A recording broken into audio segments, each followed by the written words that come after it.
The first key to stopping a breakaway for a young goaltender is to understand the shooter's options and have a simple strategy in place. The best goaltenders in the world used the Y theory to play the breakaway. And we can see the pucks we set out form the letter Y. The shooter can, and often does, shoot on a breakaway.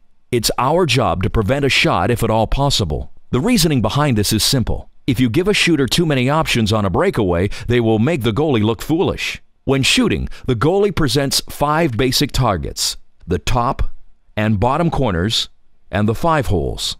If they deke, there really are only 2 options after all the faking: left or right. When we know a deke is the only probable option, our job becomes easier. 2 decisions are preferable to 5 decisions.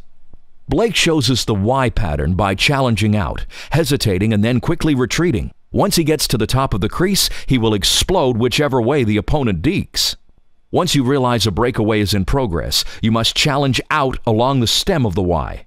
When you challenge out like this, a shot would be risky because you've taken away most of the available net.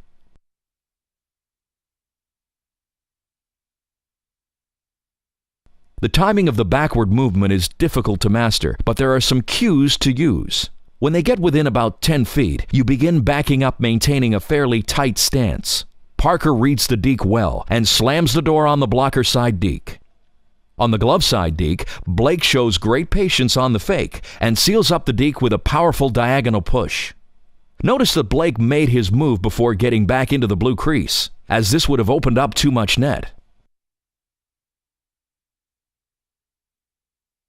Better shooters will try to adjust the puck to open up shooting space. Here, the shooter pulls the puck to the backhand, opens up the net, and lets a dangerous shot go.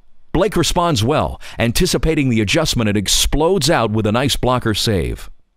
Youngsters playing breakaways often make a fundamental error by backing up into the crease, which opens up way too much shooting space.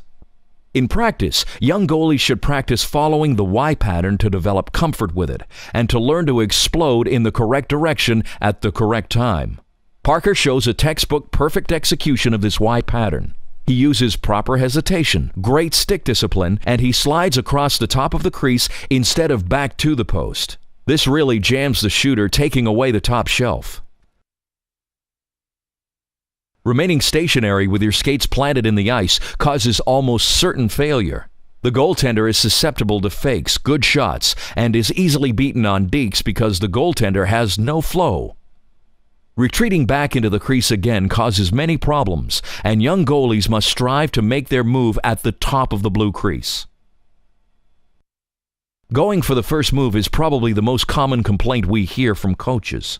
Patience is developed over time through trial and error, as well as position confidence.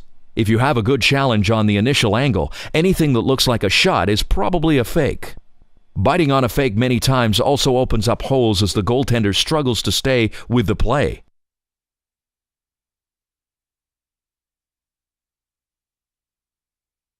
Patience, good stick discipline, and a hard knee drive are required to keep these holes from opening up. Here, Blake bites on a fake and then is in trouble swimming when the actual shot is released. Remember that some aspects of the position are only developed through years of studying the hows and whys of goals against you.